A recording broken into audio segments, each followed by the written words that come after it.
Hey, David, welcome to the Get in the Mode podcast. Well, thanks for inviting me, David. Pleasure to be here. Awesome. For the benefit of our listeners, why don't we kick it off by, sharing a little bit of a background. Where do you come from? And perhaps what's been your experience and maybe just kind of a general introduction of yourself. Okay. Well, currently I have a business consultancy where I primarily help business owners who are looking to exit maximize the value of their company so that they can actually get out the value that they've put in, that they're worth. I'm also the COO of a manufacturing company that specializes in exotic filaments for additive manufacturing industries. And prior to that, I worked in the corporate world. I was in oil and gas and a part of the global excellence team. I've also worked with PTSD casualties with military veterans. I have a marketing agency, and I also worked in the nuclear power industry. And prior to that, I was a nuclear submariner. So I've had a fairly eclectic career. It's taken me in several different directions. Eclectic, to say the least. I mean, it's very varied, and that's what kind of I wanted to. Hey, when I met you at that forum, the Tech Founders Forum, I thought, here's someone I want to talk to and have in our podcast. So, just kind of from a context standpoint, this episode is more in alignment with strategy, business strategy, and how perhaps leaders can build more strategic, be more strategic in their business growth, right? What really was attractive in your presentation at the forum was the 7 phases or stages of an entrepreneur's journey, or perhaps a business journey, right? Why don't we talk about that for, and we're going to dive into some specific phases of that. But before we do that, to give our listeners the context, why don't we talk about the 7 phases of the journey? And as you speak, I'm going to share screen so those who are on YouTube can actually see this. Okay. So so what we teach is that the typical life cycle of a business goes through 7 phases. The first stage is really ideation and prototyping and seeing if you actually have a product that the market wants. Once you've proven that, then we go into the first growth phase, which is where we say that in order to actually have a business, you need to systematize your marketing, your sales and marketing. That gives you the momentum that then takes you into the expansion phase.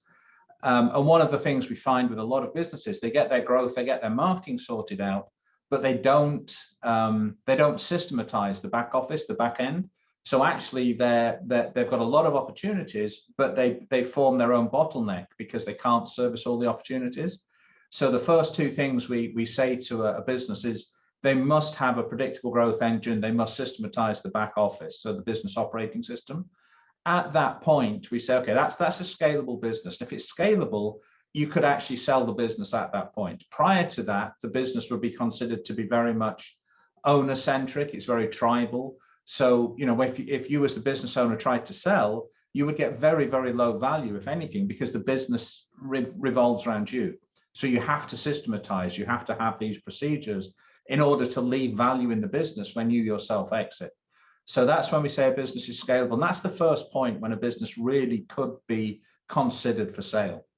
Then we go to the pay up phase. And this is really a psychological step. This is where we tell the owner to double their salary. And the reason we do this is twofold. Firstly, if they're going to go for that high profit breakout, they're going to have to be making some big decisions. And they want to feel that they're confident, they're successful, and they can go into these negotiations feeling genuine.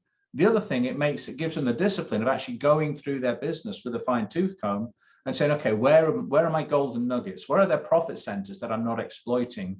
And conversely, where am I losing money that I'm not plugging the leak? I'm not aggressively stopping those non-conformances. So the pay up exercise is both a psychological exercise and an operational exercise to really give the business owner the momentum to aim for that breakout. Yeah. So before we go to the advisory phase and the other ones, let's kind of backtrack a second and talk a little bit more about the systematization phrase, right? Okay. So, um, a lot of business owners start a business. They're wanting the freedom and the liberty that comes, perhaps the financial freedom at some point that may come from an exit.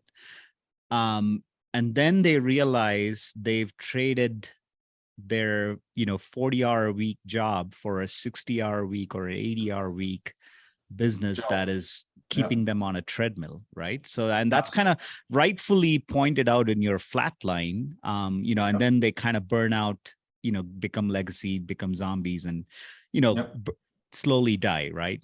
um and I'm curious, what are your thoughts?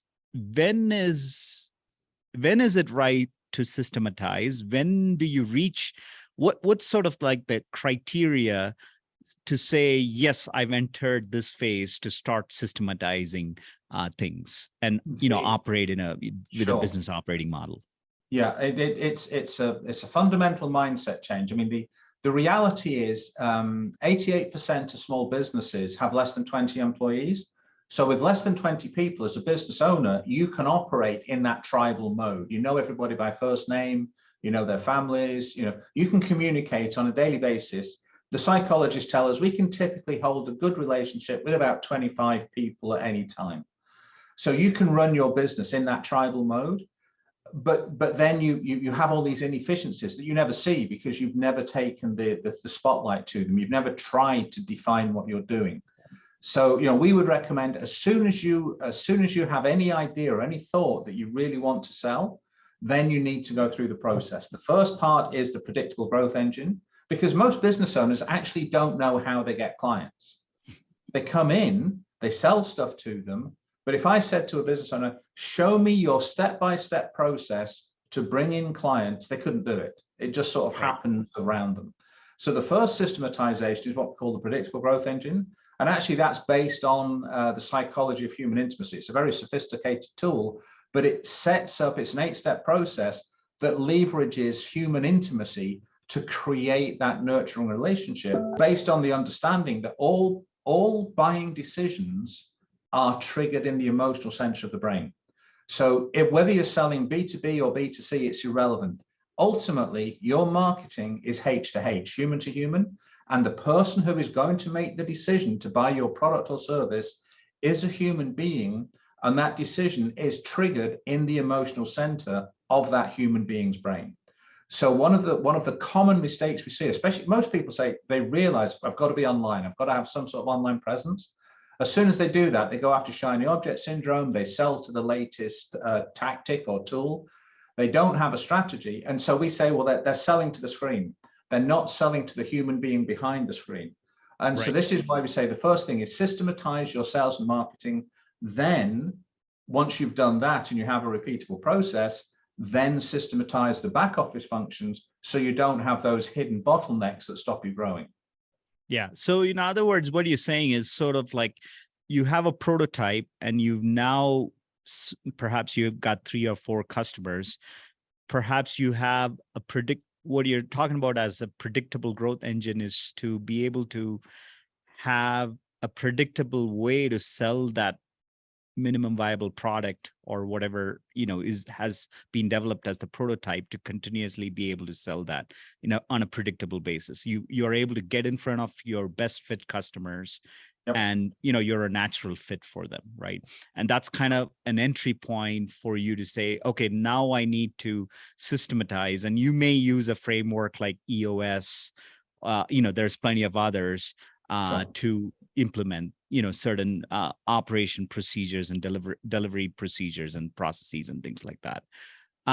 Now let's talk a little bit about the pay up. I know you mentioned why you want to do that, or perhaps before I go into the pay up, let's talk a little bit about the systematization phase. You mentioned there's a couple of warnings that you may have to be aware of, like the kind of gotchas. Can you talk a little bit about those warnings in that phase? I mean, there's 2 things you've got to be careful of. Is you don't take your eye off the operational ball. So when you go through systematization, that will be disruptive to some extent. So you have to make sure that you don't Don't lose focus on the day-to-day operation. The other thing is, don't get so enamored with the systematization that you create this huge beast that becomes a drain on your process anyway. We would always say, you need to have standards and procedures and processes, but keep them as thin as possible. What I do in my company, what I try and teach people is keep your policy and your process to just a couple of pages. So your standard operating procedure should be ideally a one-page document that a competent operator could go through and know what each step of the process is. And the other thing is, don't make them so damn complex that people get lost. And I came from the nuclear industry where some of the processes were extremely complicated. But when you have 7 layers of conditional loops in a process, you're just setting yourself up for failure. So we would all say, try and keep your basic process as linear as possible.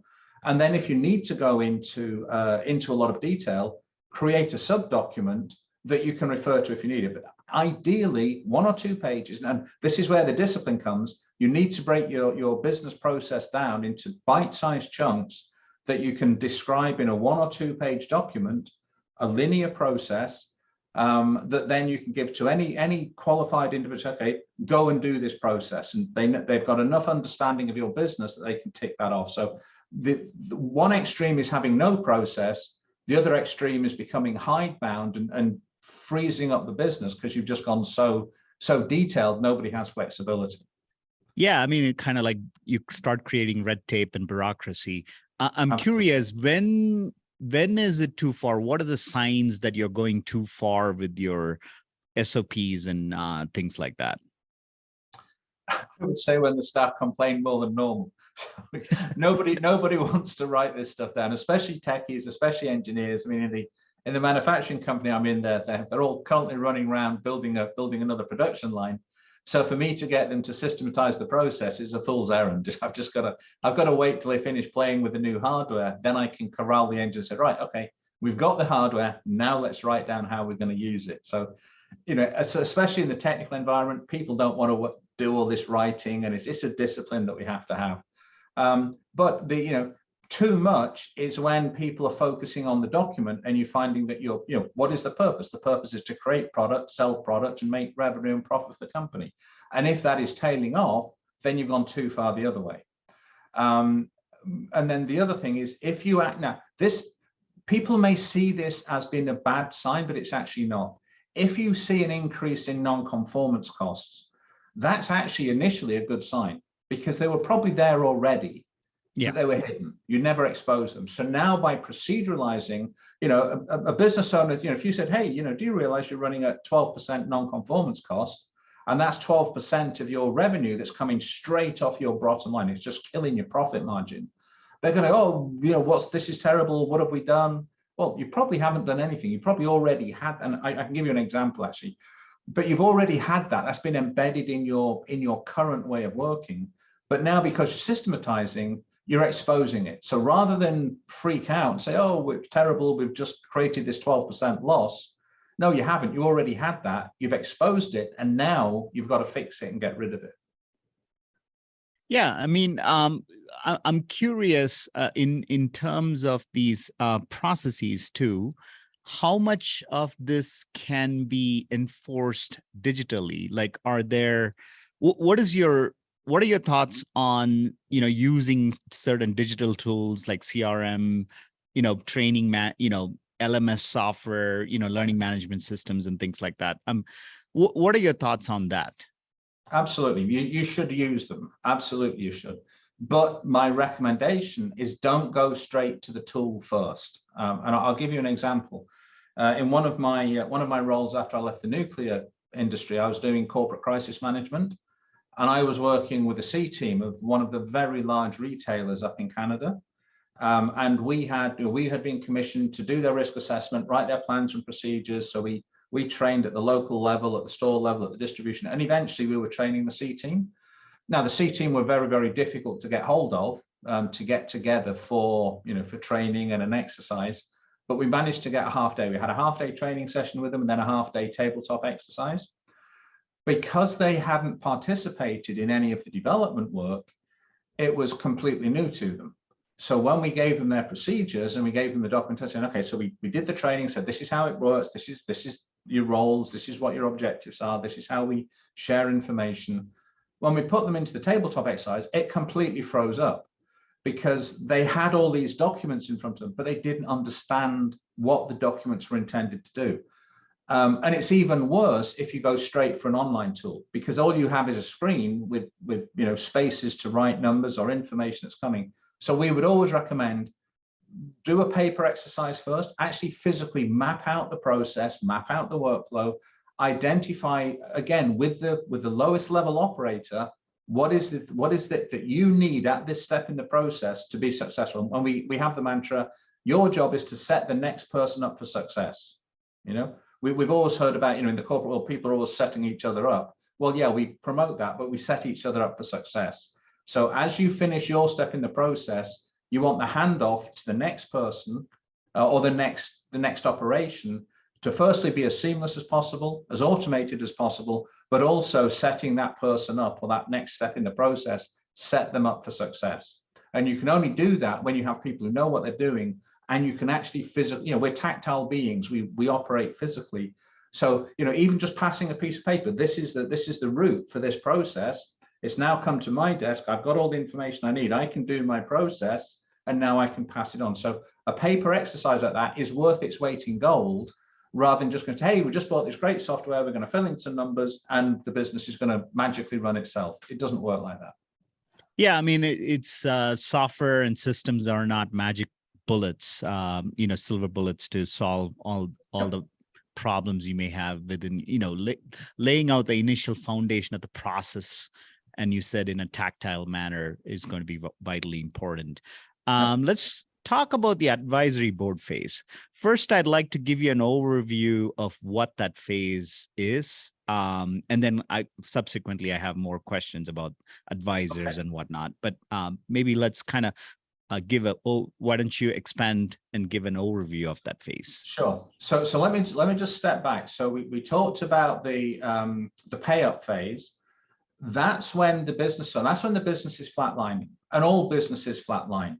And we've all, as we've gone through business school and we've had the education, we've all been told about the hockey stick, the period of flat growth, and then stuff starts to, eventually we get that rapid growth.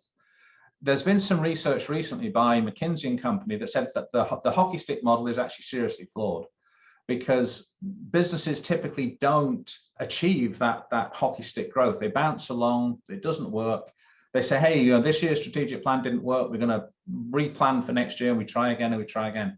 And actually a series of failed hockey sticks actually starts to degrade the business process. The team loses hope. They say, well, we tried this last year and it didn't work. So it's like in the corporate, yeah. If we hang around long enough, tomorrow's new innovation was last year's stupid idea, which is what we see all the time. And this is the same thing with the hockey stick model. But what the McKinsey guys did is they said, look, if you have these continued failed hockey sticks, you actually start to trend down into that death spiral. So what we call the legacy, the zombie, and then the death spiral. And the business owner needs to be, and the business owner often doesn't see that because they're focusing on this next hockey stick. They're focusing on the next hockey stick. But each time the hockey stick fails, they start to drag down. So what we need to do is we need to do something very dramatic to break it out. And the thing that the McKinsey and Company research showed us was at any time, about 60% of businesses are flatlined. They're on that flat line somewhere. About 20% are on the tail. They're looking at falling down that death spiral.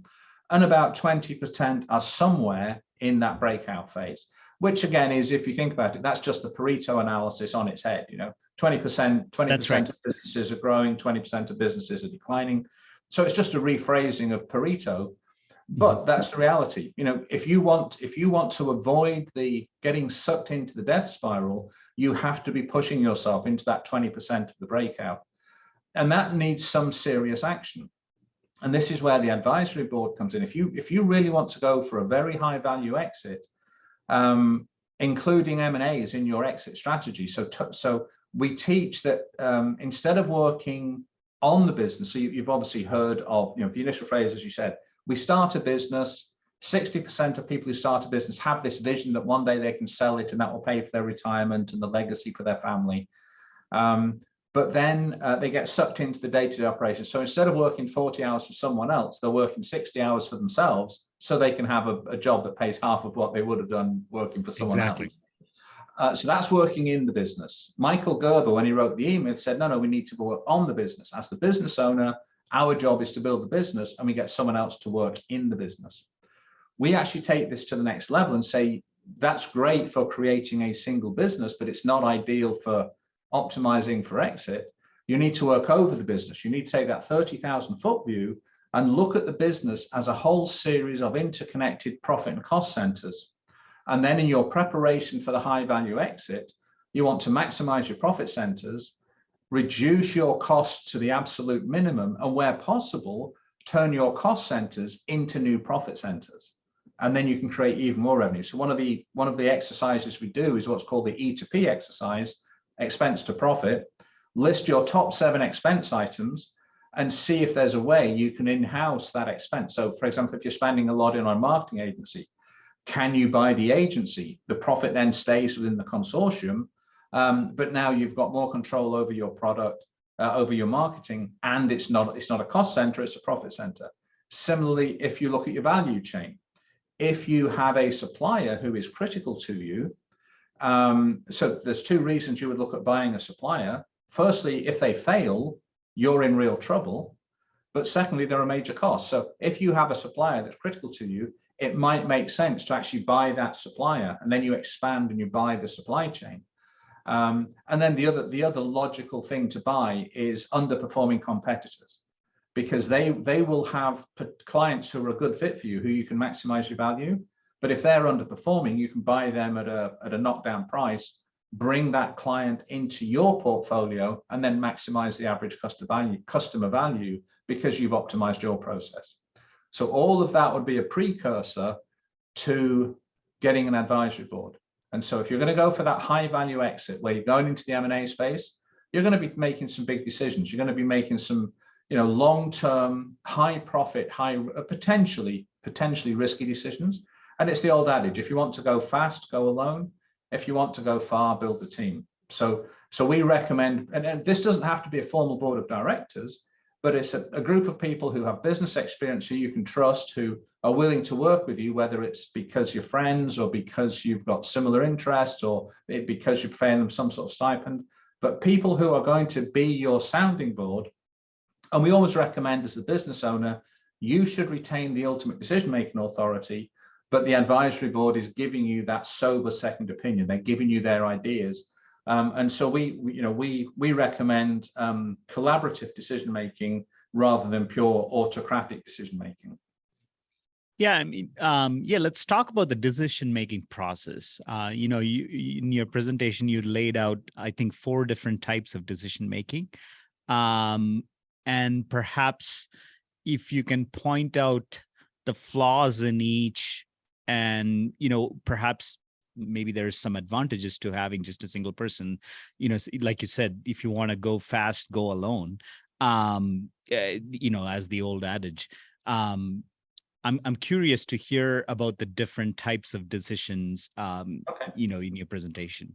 Sure. So I mean, the first one, which fits exactly into that model, is the purely autocratic decision-making. The guy in charge says, listen up, this is where we're going next week. This is how we're doing business. Great advantage. There's not a lot of discussion. Decision-making is quick, and you can move the team pretty quickly. The downside is it's typically low quality decision, because one person cannot have all of the necessary information for a high quality decision. So it's fast but low quality decision making. Then we go from an autocratic decision making style to where we have some sort of groupthink. And there are 3 options here. The first option is pure democratic decision making. That's what's called the tyranny of the masses. And that never works for the business, because you're always going to get the decision that the majority want, which is going to take you to the lowest common denominator. So as a business owner, if you're trying to do something special or something different, you have to be innovative. You have to be willing to go where you've not gone before. And democratic decision making typically we'll say, well, people are afraid of change. So, oh, we don't want to do that. That's scary. We don't do that. So you end up in that stasis, which takes you down again, puts you down sort to of that like the path of least resistance, if you Absolutely. choose a democratic approach, right? So Absolutely. they're going to be averse to change. I've Correct. seen that a lot in the corporate world, where certain, somebody comes up with a good idea, and because of the tyranny of the masses, it gets suppressed and repressed, and usually the leader doesn't give, kind of bring out that idea and kind of tease that out among the masses. Yep. He or she would kind of be complacent and kind of want to go with the popular opinion, and it actually degrades what could have been an optimal or a best case solution.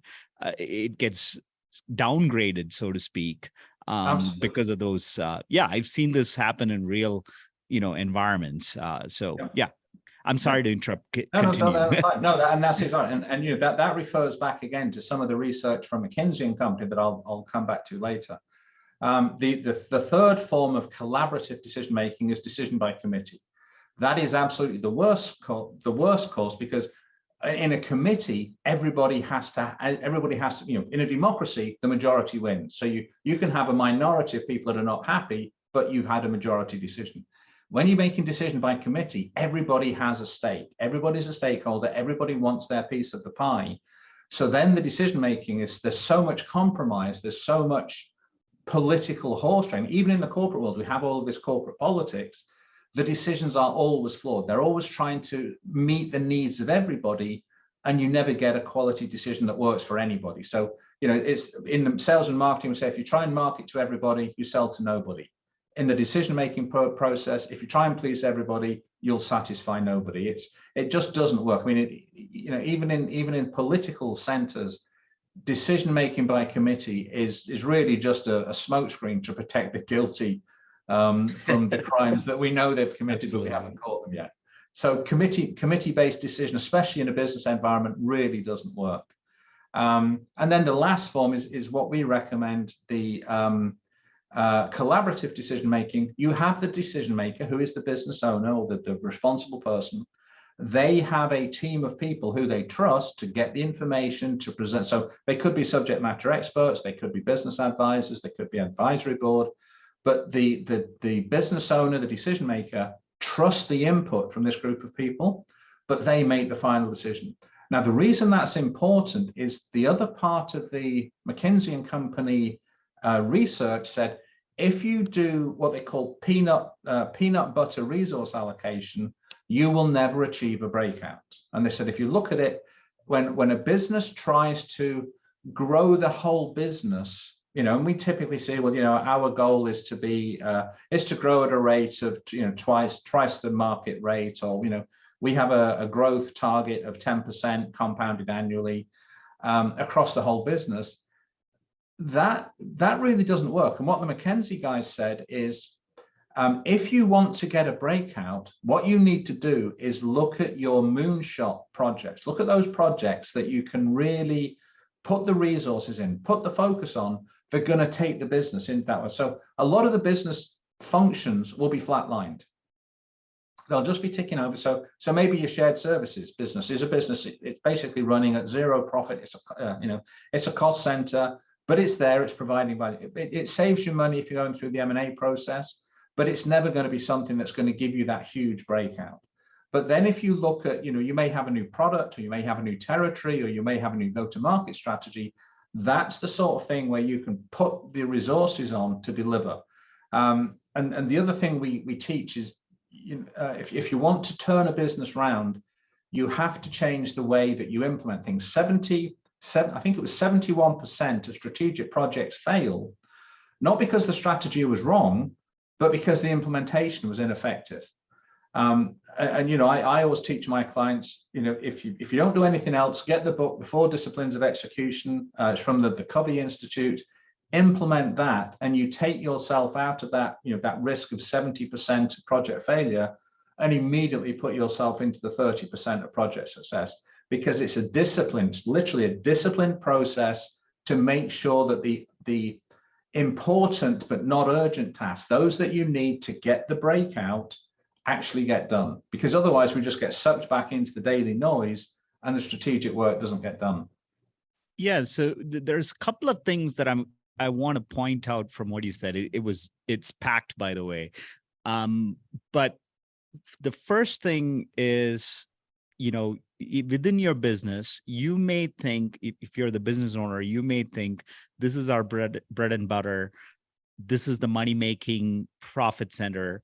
However, what you're pointing out is there may be several businesses or profit centers within your business, and some of them have the capability or the capacity to be moonshot type businesses.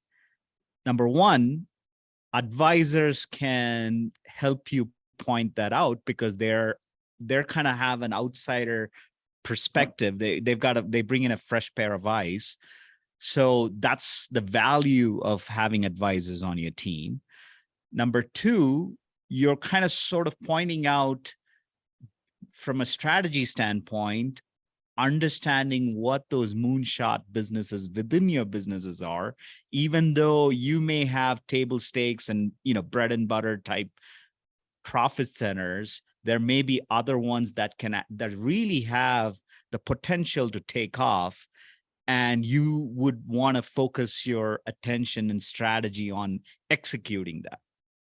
Absolutely, absolutely. And just to give you an example, I mean, I think when I did the presentation, we talked about the Amazon model with AWS and how when Bezos set up AWS, he actually made less than 1/10 of his total revenue for Amazon as a whole through Amazon Web Services, but it produced something like 60% of his profit. So that was one of those moonshots. He really thought it through. He turned a cost center to a profit center. He exploited it, and it made huge value. And then the other thing is, if I'm working with a client to help them set up their exit strategy, one of the things we always look at is there any way we can create a SaaS product? And the reason we look for this is there's many facets. The first thing is, if you have clients in a SaaS product with monthly recurring revenue, you have typically a 97% retention rate, because they're locked in and they put all that investment to get into the platform. It's a huge barrier to exit for them to leave that platform. So if you can lock them into a SaaS product, you've sorted out, you've reduced your churn massively. The secondary is, I mean, one of the examples I look at is, let's assume we have an engineering company doing a couple of $1 million a year, 15% margin, and they haven't optimized for sale. They would, looking at the broker tables for what we call an SDE exit, they would be doing around $300,000 a year of profit. They would be valued somewhere around about $900,000.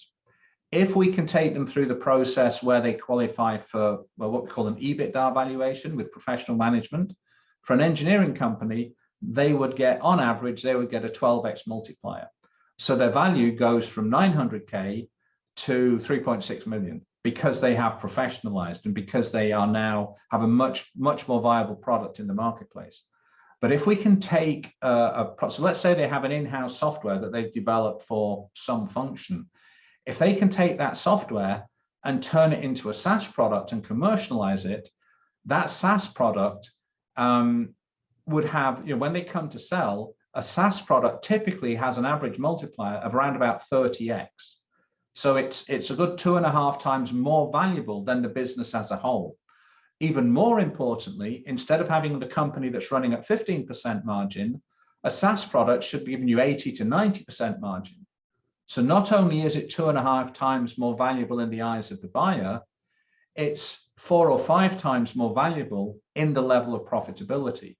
So by identifying and spinning off a SaaS product, you can double the value of your exit just by creating that one strategic moonshot that you get implemented before you go to sell the business. That's the sort of strategic thinking we look for. Yeah, and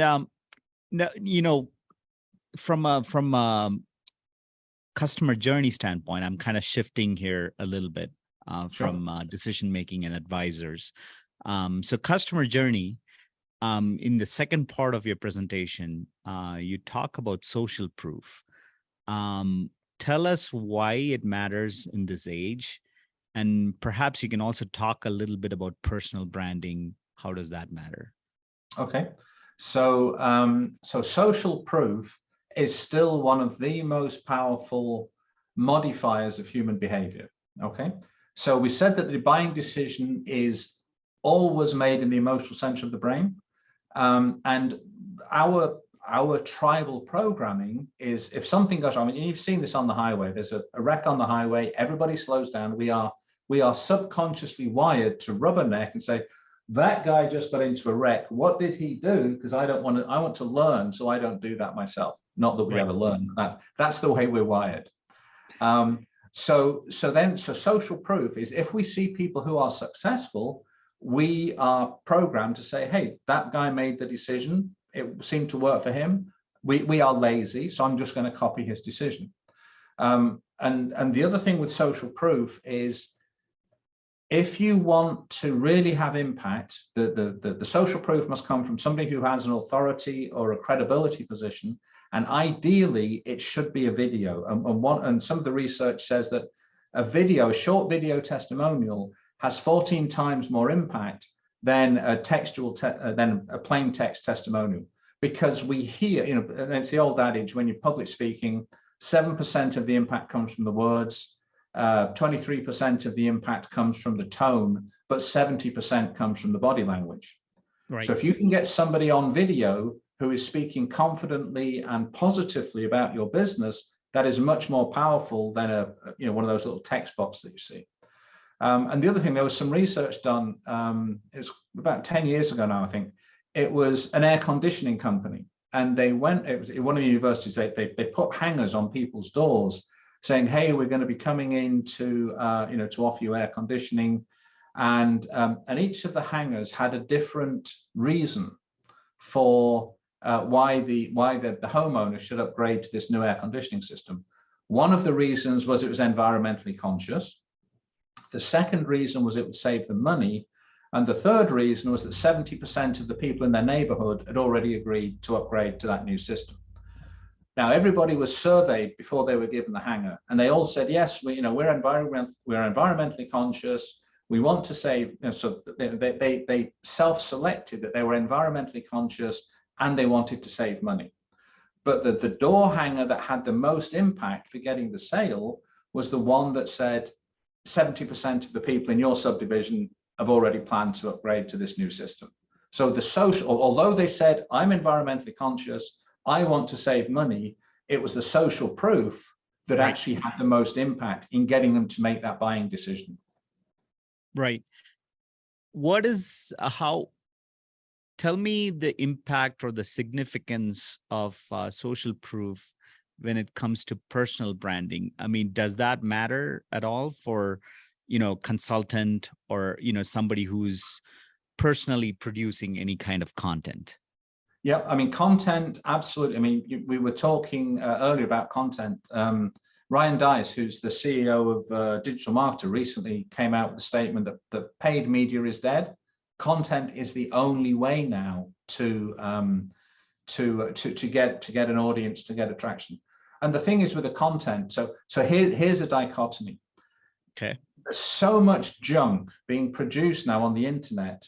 Most of the content is written by bots. It's automatic. It's worthless. It's not relevant. It's created for SEO. Yeah. It's BS. Yeah. Yes. So you have to rise above that, and then you end up with a dichotomy. In order to have credibility, you've got to be able to make your case. But if you go to, I mean, our attention span, I mean, I saw some research, this is probably fairly old research, they said that the human being on the internet has a lower attention span than a goldfish. If we haven't made a decision in 8 seconds, we're lost and we go to the next thing. Of course. The goldfish, we can hold their attention for 10 seconds. So, we've now dumbed down to the point that we're actually goldfish when we're on the internet, which is not thanks good to devices like these, right? Absolutely. Yes. Yeah, so it doesn't bode well for the future of our species when goldfish are smarter than we are. But having said that, if you want to get your reputation out there, you've got to provide real value, but it's got to be consumable. It's got to be short sound bites in a way that provides value. So we recommend only ever one thought, if you can do a video clip, try and keep that maximum 5 minutes, 3 to 5 minute video, but just emphasize one single point. You can always do repeated videos if you've got a lot of information to spread out, but you've got to, and don't be afraid to be contentious. You know, if you offend half the people, well, okay, that's fine, but you've made even more friends with the other half. And it goes back to, you know, what is your go-to-market strategy? If you try and sell to everybody, if you try and market to everybody, you're going to sell to nobody. So choose your niche. I mean, we have I think I mentioned it to you before, we have a system called the Avatar Matrix, where we do a very detailed product client comparison. We do a Pareto analysis, say, look, ignore 80% of your potential market, focus on the 20% that's going to bring you in 80% of your revenue, and speak to them. And if the other guys don't get it, it doesn't matter. They're not high value clients for you anyway. So speak to your target audience, provide them value, and make sure that, you know, it's better to be contentious and listened to than Pollyanna and ignored, you know? Right. Sorry, go on. So we talked a little bit about social proof for, you know, products, service offerings, individual content creators, perhaps consultants. I'm curious, what's your view on social proof and personal branding for business leaders and business owners, CEOs of companies, chief operating officers? Is there any value for them having a personal brand, even though they are not, you know, necessarily consultants, so to speak? That's a very good question, and you know, we've seen in the 70s and 80s these these golden parachute CEOs, the Lee Iacocca's and, you know, whatever their name were, Welsh and all that lot. Jack Welch, Jack Welch, right? They came in, they were the big ego, the big noise, they had all this stuff. When you look at the actual performance that they delivered, it was not as good as the unknown CEO. I'm sure you've heard of the book Good to Great. Right, of course, Jim Collins. Okay. Jim Collins. Yes. I mean, I think it was either the very first or second chapter of that book says the low ego CEO who puts his business ahead of his ego is much more effective than the big, you know, the showboating, grandstanding noise. So you have to have the personality as a leader to get the attention from the team, but actually suppressing your personal ego to make the right decision for the business is much more important than pushing your ego into the marketplace. Right. And the other side of it is, if you create a bit, and this is probably for smaller businesses and maybe for the consultants and people like that, but if you build the business around your individual persona, you actually lock yourself into that tribal business, because now you become the brand, and when you want to sell, it's really difficult, you know, because this and you know, I mean, people like Ryan Dice have, you know, he created the whole digital marketer around his persona, and he's now spent the last 5 or 6 years extracting himself from being the front of digital marketers, so they actually have a separate corporation. You see it with Dan Kennedy, who's probably one of the greatest marketers ever known. Russell Brunson, who owns ClickFunnels, recently bought up the entire Dan Kennedy product line to as an adjunct to what he's doing with ClickFunnels.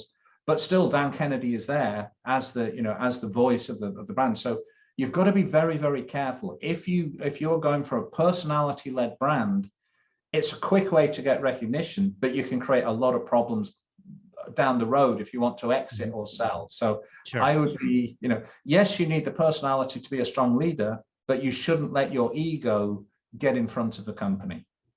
Yeah, I think that makes sense. I think it depends on what sort of business it is, the model, and like you said, there's value in expressing your style of leadership, not with an ego, obviously, but perhaps kind of having a personality to get the team behind you, which is what Good to Great, you know, he talks about that type of leadership.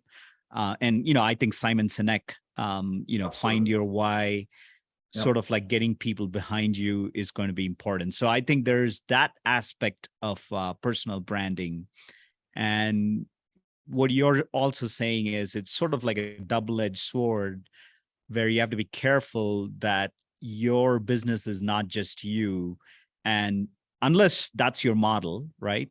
That's different. But it, you know, you have to be careful where you're not making your business sellable, if you know, if your business kind of completely revolving around you. Absolutely, absolutely. And you know, going back to Simon Sinek and the whole leadership thing, that the fundamental principle for effective leadership is consistency.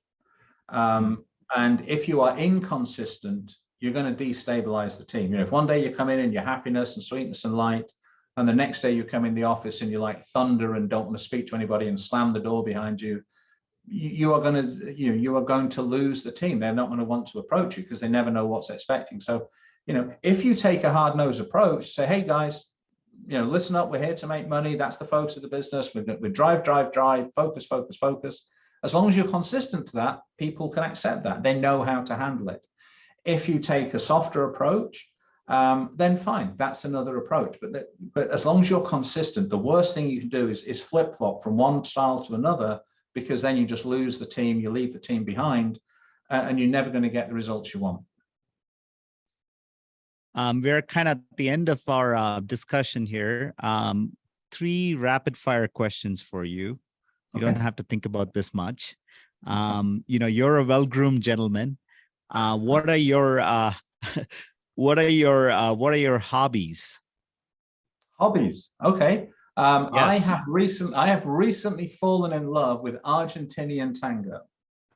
Okay. So I am dancing tango now 3 or 4 times a week, and it is, in my mind, the most intelligent dance that anybody has ever created. Because as a Wow. leader, oh, it is. I mean, you know, I fell into it by accident. But from what I mean, I've been doing this for 9, 10 months now. As a Okay. leader, you're actually thinking in 4 dimensions at the Oh same my time. God. So you have to get your body to do what your body's meant to do. You have your follower who, and the Argentinian tango is danced in what's called a close embrace. So you have Yes. a very intimate connection. So you as a lead, and the lady is typically walking backwards most of the time.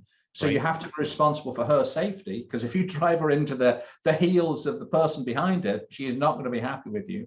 Then you Absolutely. have to listen to the music, and you have to engage with the music. And at the same time, in a milonga where the floor can be crowded with 20 or 30 other couples, you have to be doing sort of 3-dimensional space management. So all of this is going to a beat, and you're thinking in 4 dimensions. It's hugely complex. But also, you know, if you think about where we started with the intimacy of human, you know, the concept of human intimacy, that close embrace in Argentinian salon tango is about level 7, level 8 on the, so the spectrum for human intimacy goes from level 1 to level 12. Level 1 being you see a potential mate across the room. Level 12 being you consummate the relationship. So that connection in salon tango is actually a level 7 or level 8 level of intimacy, which could be 2 complete strangers. You can go to a dance, you've Right. danced with somebody who you've never met before, and immediately you have to have the trust and the mutual respect that you can go into that intimate sensual connection. And then you've got this 4-dimensional puzzle of trying to navigate the music for 12 minutes. It's the most stimulating thing I've ever experienced. I can't talk enough about it. I'll probably do a whole show on just tango. You know, this is kind of interesting because I'm actually, you know, just wrote a blog on why leaders need to have develop hobbies and master some of those hobbies, how that brings in certain angles to your leadership and business skills. It's very interesting that you mention how tango is connected to your marketing, you know, intelligence, that you're talking about the levels of intimacy. And it's literally you're meeting a person, kind of obviously you're kind of sizing them up, you're looking at them up and down, making sure they're going to be a fit, you know, how much of a fit for you to dance with them. All of that is sort of like what you kind of I think you've shared in some of your marketing presentations, isn't it? Oh, absolutely. And The other thing with that is we, talk about leadership. We use the term the leader and the follower, which some people may feel is disparaging, but it's not, because the whole thing about, and there's huge lessons for leadership. When the leader wants to propose a move or a step to the follower, you share your intention. The follower then has to decide what they think you want to do. So they start to make the move. You then, as a leader, have to, okay, is that the move I wanted them to make, or have they misinterpreted? But you then have to follow them, because you can't go in a different direction. You end up falling over. And then once you understand that the follower's doing something, you have to support them in that. And then your job as a leader is to land the follower on the beat, so you can then take the next step. So it's not just I'm going this way and you're, I mean, that's how people start. You end up pushing the person around the room. But as you get more tuned in, it's a conversation. I would like to do this step. Okay, this is the step I think we're going to do. Okay, let's do that step. And now it's my job to make sure you successfully get there. There's huge leadership lessons just in taking one step in Tango. Yeah. It's incredible.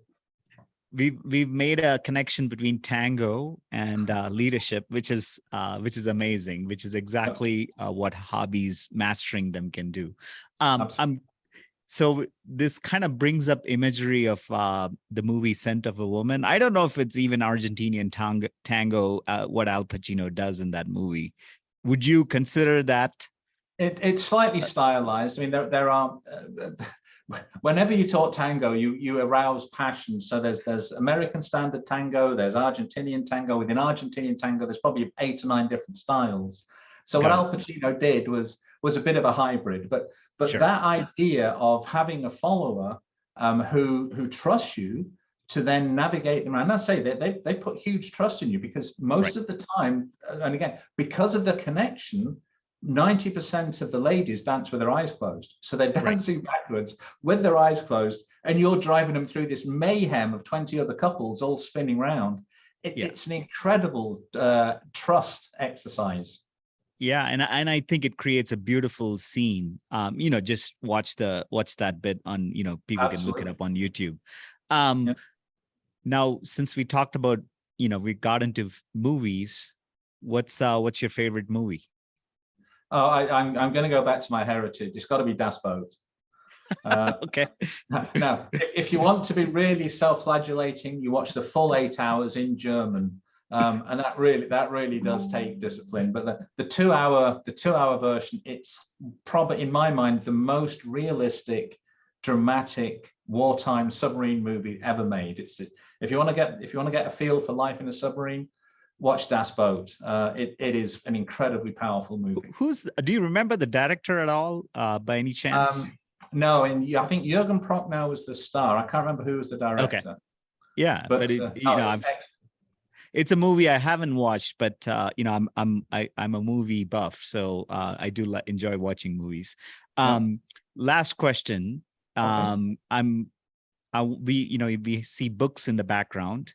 What's a book that you've read in the last perhaps 12 months that you feel like you got the most out of? Perhaps something changed in you, your perspective, it's a paradigm shift, whatever you want to call it. There are so many. I mean, as you say, I've got all the books there.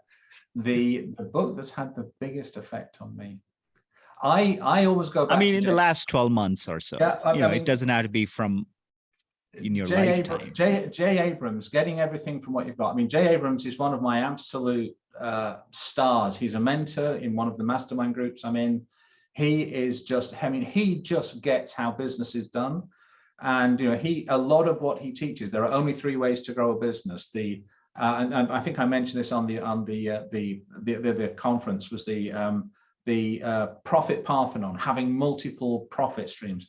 All of this work that J. Abrams has distilled over the last 30 odd years, it just is. So if you want to talk about small business, marketing, sales, Dan Kennedy and J. Abrams is the world's repository of huge information. So if you read those two guys, you will be farther ahead than 99% of anybody in the small business space, without a doubt. Awesome. Good recommendations. Thank you. David, we'd love to have you back on this. Listeners, give us a thumbs up if you like this. Give us a comment. There's so much in your presentation. I've seen the growth. Have you talked about the growth triad, customer journey mapping? You've also talked about the levels of intimacy. Once you establish a relationship with a customer, or kind of like as you establish that relationship, right? Short term to the longer term. So we would love to have you back for those. It's been a real pleasure chatting with you. Thanks for being on the Get in the Mode podcast. David, thanks. It's been a pleasure.